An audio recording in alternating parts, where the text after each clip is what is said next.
Bismillahirrahmanirrahim. Bismillahirrahmanirrahim. Itu dalam kurung kita matanya. Siap Mas Tama? Sudah siap? Ya. Bilang lagi Mas Tama.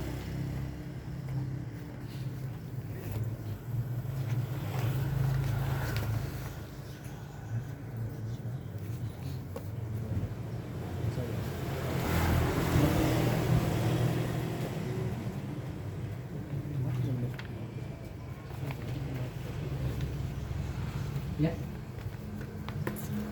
Bismillahirrahmanirrahim. Bismillahirrahmanirrahim. Bismillahirrahmanirrahim. Maksiatun awra'at dhillan wa iftiqaran khairun min ta'atin awra'at izzan wa istikbaran. Bismillahirrahmanirrahim. Bismillahirrahmanirrahim. Maksiatun utawi kemaksiatan.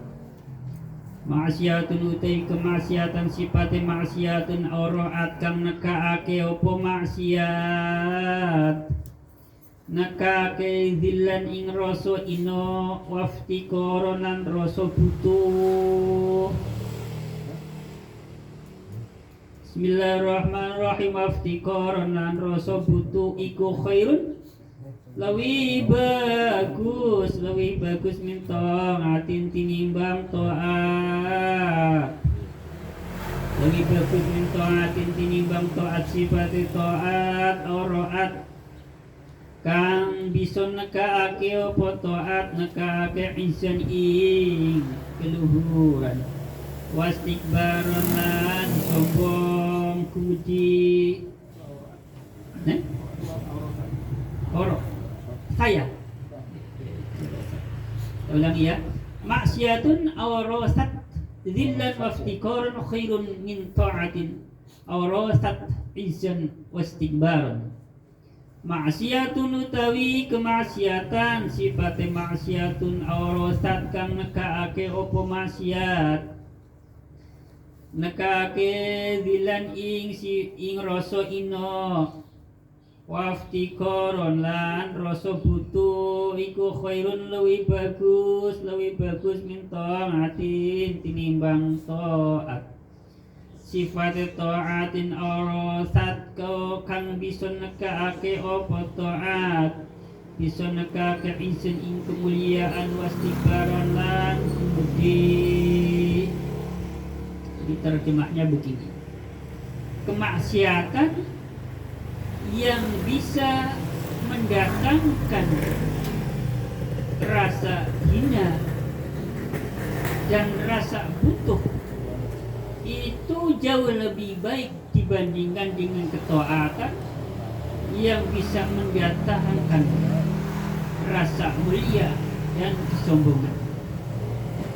Jadi dengan kata lain, kemaksiatan yang membuat seseorang bisa menjadikan dia merasa rendah diri, merasa hina, merasa tidak ada apa-apanya, dan merasa membutuhkan, rasa hina banget sebab telah berlaku atau berbuat suatu kemaksiatan. Nah, kemaksiatan yang model seperti ini lebih baik dibandingkan dengan ketaatan yang ketaatan itu bisa membuat seseorang menjadi merasa mulia dirinya, merasa terhormat, merasa menjadi orang yang terpandang, merasa menjadi orang yang lebih baik dibandingkan orang lain, merasa menjadi orang yang tersohor. Kemudian ada kesombongan dalam hatinya, aku itu lebih baik dibandingkan dia yang ahli maksiat. Jelas ya? Kemaksiatan terkadang bisa lebih baik dibandingkan ketaatan. Tapi terkadang ini ya. Tapi kemaksiatan yang model kayak apa? Kemaksiatan yang membuat pelakunya menjadi merasa hina. Aku pelaku dosa, gak ada apa-apanya. Diriku tidak akan lebih baik dibandingkan orang lain yang ahli taat. Ini bagus ya. Dibandingkan pelaku ketaatan yang merasa dirinya mulia, terhormat, lebih baik dibandingkan orang lain, kemudian ada kesombongan, apalagi ada ujub. Nggak seperti aku nih. Jelas ya? Nah, tapi jangan dibalik. Jangan dibalik. Biarlah aku menjadi pelaku maksiat. Tapi aku pikir masih baik, lebih baik dibandingkan Mas Apip yang rajin ngaji, rajin jamaah. Nah ini yang nggak boleh. Yang nggak boleh seperti ini. Udah menyadari, merasa sebagai pelaku maksiatan, tetapi masih menuding orang lain yang taat ini lebih buruk. Ya. Dicari-cari celahnya, dicari-cari keburukannya. Wah, dia rajin sholat, rajin jamaah, rajin ngaji, juga begini, mending gue lah yang ketahuan, orang semua tahu ahli maksiat. Nah, ini yang nggak boleh, jelas ya? Ini nggak boleh dipotong-potong ini. Kalau dipotong-potong seperti tadi, kemaksiatan yang membuat dirinya merasa hina dan merasa sangat-sangat hina dibandingkan orang lain, itu lebih baik dibanding ketaatan yang bisa mendatangkan kemuliaan. Kalau cuma segitu aja, bahaya ini. Ya, kepahamannya bisa bahaya, bisa kita memilih lah, mending maksiat baik lah. Ini penting mengakui sebagai ahli maksiat. Nah, ini masalah ya. Jangan dipotong ya. Jangan dipotong-potong. Bismillahirrahmanirrahim. Bismillahirrahmanirrahim. Wala syakkalan ora ono kemamangan itu maujud. Wala syakkalan ora ono kemamangan iku maujud. Ora ono kemamangan anazillah teman satune rasa ina wal iftikar lan rasa butuh. Tadi sudah jelaskan ya. Anak memiliki pengamalan tansibul isma wa tarfamul khot. Makanya saya baca anazillah wal iftikar. Tidak dibaca anazillu atau anazilli atau wal iftikari atau wal iftikaru, tidak. Tapi dibaca nasub ya. Anadila teman satune sifat rasa ina wal iftikoro lan rasa butuh iku min asafil ubudiyati, setengah saking piro-piro sifate ngami bulo. Jadi merasa ina, merasa membutuhkan, itu merupakan sifat-sifat penghambaan. Yang namanya seorang hamba mesti memiliki sifat, memiliki rasa ina dan rasa membutuhkan. Nah, fatahakuku maka utawi kenyataan, fatahakuku maka utawi kenyataan bihima kelawan karone zil lan iftikor iku muktadina terapi. Iku muktadin natrapi lil usuli maring tumuka ila hadratir rabbi maring ngarsane pangeran. Maka dalam kenyataannya memiliki rasa atau merasa hina, merasa membutuhkan, itu yang mendatangkan atau menjadikan seseorang itu bisa usul, bisa sampai kemana? Ke hadratir Rabbi, pada sisi Tuhan yang Maha Esa. Jadi supaya kita sampai kepada Allah Subhanahu wa Ta'ala, hadratir Rabb, maka kita harus memiliki ya rasa rendah, rasa hina, rasa butuh. Itu syaratnya supaya kita sampai kepada Allah Subhanahu wa Ta'ala. Tanpa ada keduanya itu, ya, tidak memiliki rasa hina, rasa membutuhkan, maka kita tidak akan bisa sampai kepada Allah Subhanahu wa Ta'ala. Wal izu utawi kemuliaan, wal izu tawi kemuliaan, wal istikbaru lan kumudi kesombongan, iku min awsafir rububiyati setengah saking piro-piro sifate kepangeranan. Sifat kemuliaan, sifat kesombongan itu adalah sebagian daripada sifat-sifat Tuhan. Iya, kalau Tuhan Allah Subhanahu wa Ta'ala pantas memiliki sifat izzah, sifat mulia. Sifat sombong pantas kalau Allah sebagai Tuhan. Tapi kalau kita sebagai manusia tentu harus kebalikannya, harus memiliki sifat rasa rendah, rasa membutuhkan.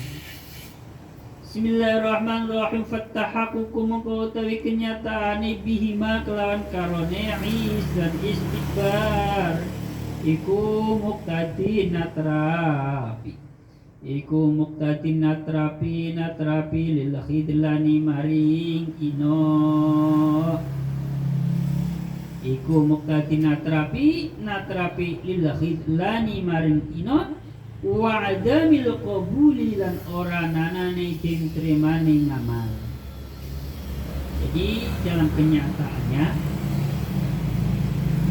sifat kumaluhur budi, merasa tinggi derajatnya, merasa sebagai orang terhormat, merasa sebagai orang yang taat, merasa sebagai orang yang terpandang, tersohor, itu justru akan mendatangkan apa? Mendatangkan khidlan, mendatangkan kehinaan, dan mendatangkan apa? Mendatangkan atau menyebabkan tidak diterimanya amal. Jadi dengan kata lain, kalau kita tidak ingin menjadi orang yang hina, kalau kita ingin menjadi orang yang amalnya diterima, maka jangan lakukan dua hal. Yang pertama, merasa terhormat, merasa terpandang, merasa orang mulia, dan ada kesombongan. Jangan lakukan keduanya ini, karena keduanya ini adalah sifat rububiyah, sifat ketuhanan. Ini berkaitan dengan masalah tadi, masalah kemaksiatan. Jadi di sini ada sebuah riwayat di tengah-tengah ini, halaman 773. Tengah-tengah ini ada sebuah riwayat. Diriwayatkan bahwasanya Nabi Isa alaihissalam, ruwiya anna Isa alaihissalatu wassalam, garis keempat, nomor 73, tengah-tengah. 1, 2, 3, 4. Ruwiya anna Isa alaihissalatu wassalam kharaja wa ma'ahu salihun min bani salihi bani Israila. Fatabi'ahuma rajulun khati'un masyhurun bil fasqi. Jadi diceritakan bahwasanya Nabi Isa alaihissalatu wassalam pernah suatu hari keluar rumah, namanya seorang rasul, seorang nabi, seorang pemuka, didampingi salah seorang pengikutnya. Yang pengikutnya ini tentu seorang yang soleh dari kalangan Bani Israel. Lalu ada seseorang yang pendosa, khotiun, sering melakukan kesalahan yang sudah masyhur di kalangan masyarakat. Jadi ada pelaku kemaksiatan lah, yang rupanya ngintilin Nabi Isa alaihissalam. Mengikuti lah, mungkin nggak jauh, dari jauh atau gimana gitu, mengikuti kemana Nabi Isa alaihissalam pergi bersama dengan orang soleh. Nah, kemudian pada suatu tempat duduk di sana, kemudian berdoa kepada Allah Subhanahu wa Ta'ala. Doanya begini, Allahumma ighfirli. Siapa yang berdoa? Yang berdoa orang soleh yang mendampingi Nabi Isa alaihi salam. Orang solehnya doanya Allahumma ighfirli, ampunilah aku. Tambahan doanya begini, Allahumma la tajma'na baini wa baina hadzal 'asi, yang artinya ya Allah, jangan engkau kumpulkan aku dan orang ini yang ahli maksiat. Jadi pengikut pendereknya Nabi Isa alaihissalam ini seorang yang soleh, berdoa di satu tempat bersama Nabi Isa alaihissalam. Doanya ampunilah aku dan jangan engkau kumpulkan aku bersama pelaku maksiat. Kemudian Allah Ta'ala menurunkan wahyu kepada Nabi Isa alaihissalam.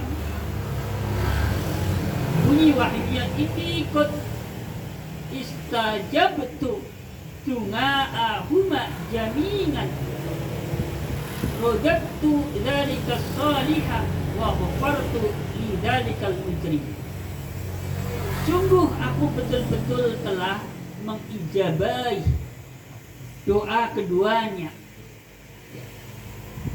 secara bersamaan, dan aku tolak doanya itu orang soleh, dan telah aku ampuni dia pelaku kemaksiatan.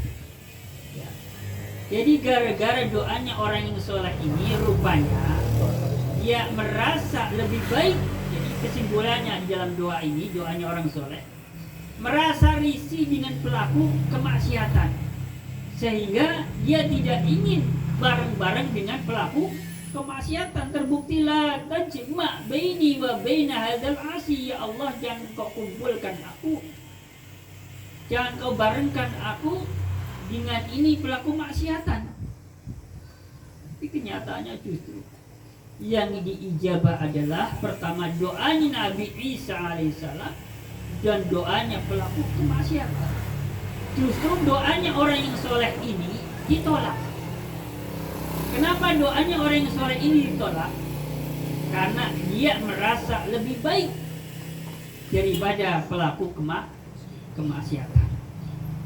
Jadi ya kesimpulannya, ayo kita sama-sama sebisa mungkin berlaku ketaatan, tapi di sisi lain jangan sampai kita merasa bahwa kita sebagai orang yang ahli taat akan merasa lebih baik dibandingkan orang lain, yang orang lain itu tidak mengerjakan ketaatan yang seperti kita kerjakan. Apalagi sampai melihat orang lain yang orang itu adalah ahli kemaksiatan. Jadi ini ada cerita yang menarik dari Sayyid Abul Abbas Al-Mursi radhiyallahu anhu ta'ala. Beliau ini seorang ulama besar yang terbiasa memuliakan orang lain sesuai dengan kedudukannya. Jadi Abul Abbas Al-Mursi seorang ulama besar yang memiliki kebiasaan memuliakan orang lain sesuai dengan kedudukannya di sisi Allah Subhanahu wa ta'ala. Sampai-sampai pada suatu hari Abul Abbas Al-Mursi ini kedatangan seorang tamu, yang tamu ini adalah ahli ketaatan. Tetapi apa yang terjadi? Fala yaba'u bihi. Abul Abbas Al-Mursi, kalau bahasa sayanya ini, nyuekin. Seorang tamu yang tamu ini secara lahir adalah ahli taat, justru oleh Abul Abbas Al-Mursi ketika datang kepada beliau sowan dicuekin. Fala yaba'u bihi. Tetapi terkadang bisa jadi ada seorang pelaku kemaksiatan yang datang kepada beliau, justru beliau fa'akramahu, justru beliau memuliakan pelaku kemaksiatan. Alasannya apa? Pelaku ketaatan oleh beliau dicuekin, ada kalanya dicuekin, tetapi ada kalanya ahli kemaksiatan justru dimuliakan. Alasannya li'anna dzalika ta'inga ata wa huwa mutakabbirun bi'amalihi nadirun li fi'lihi. Alasannya karena orang yang ahli taat itu datang kepada beliau, sowan kepada beliau dengan penuh kesombongan amalnya, serta melihat apa-apa yang telah dilakukan. Sementara pelaku kemaksiatan datang kepada beliau dengan penuh rasa rendah hati. Namanya ahli maksiat datang kepada seorang ulama besar, pasti di sana dia akan merasa rendah, rasa hina.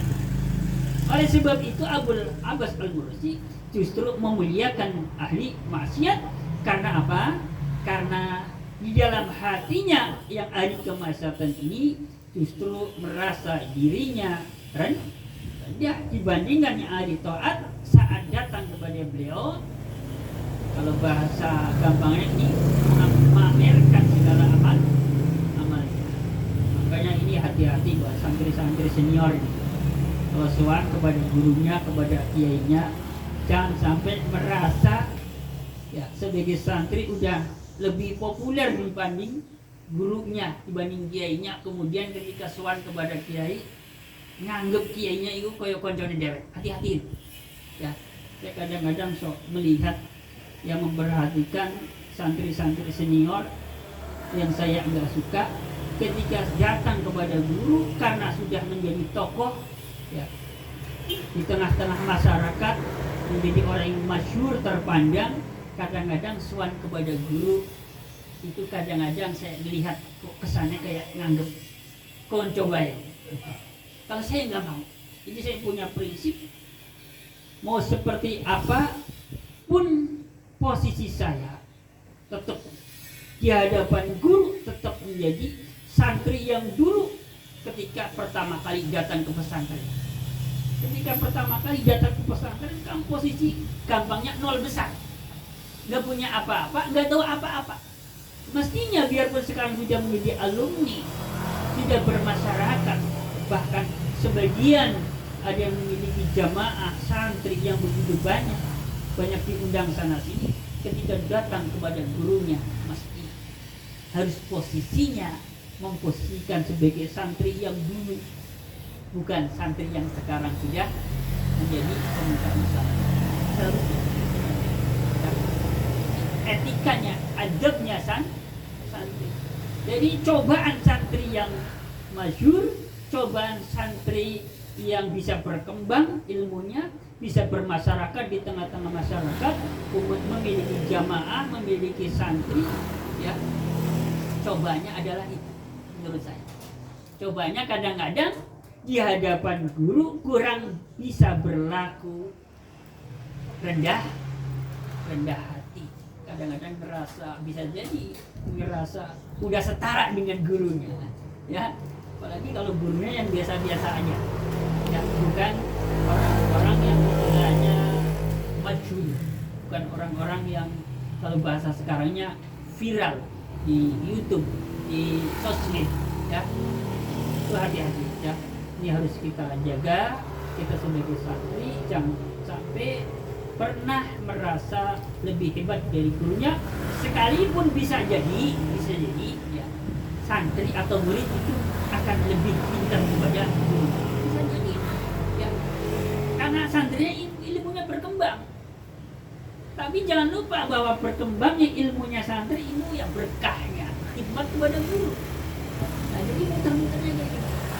Banyak sih satu berapa muter dibanding kiainya. Tapi ya itu harus harus tetap jaga, harus perlu ingat bahwa posisi sekarang harus tetap seperti posisi dulu ketika baru datang di pesantren. Ini yang perlu saya sampaikan pada pertemuan kali ini. Ya, ini sebagai penutupan sementara. Ya, sebelumnya dan sesudahnya saya mohon dibukakan pintu maaf yang seluas-luasnya apabila dalam 1 tahun ini dalam penyampaian saya terkadang ada salah-salah baca sedikit kayak tadi, itu memang saya melihatnya sudah agak kurang dari kemarin padahal sudah amat terang.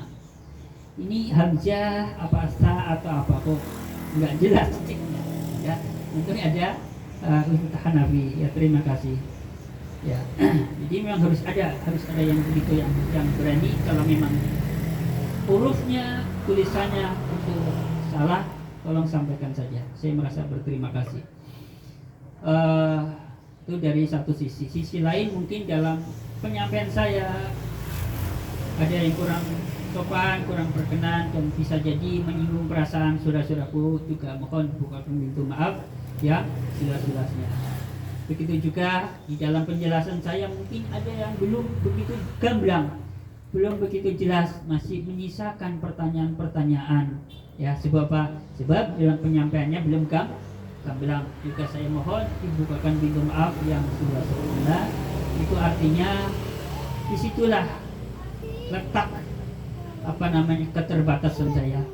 Saya harus menyadari, harus mengakui bahwa masih memiliki kekurangan di sana sini ya. Saya mohon dibukakan pintu maaf yang seluas-luasnya, khususnya kepada senior saya ini Bapak Rustam ya. Mohon maaf ya Pak kalau saya mungkin kadang berlaku kurang sopan di hadapan orang yang lebih tua secara usia. Mohon dibukakan pintu maaf yang seluas-luasnya.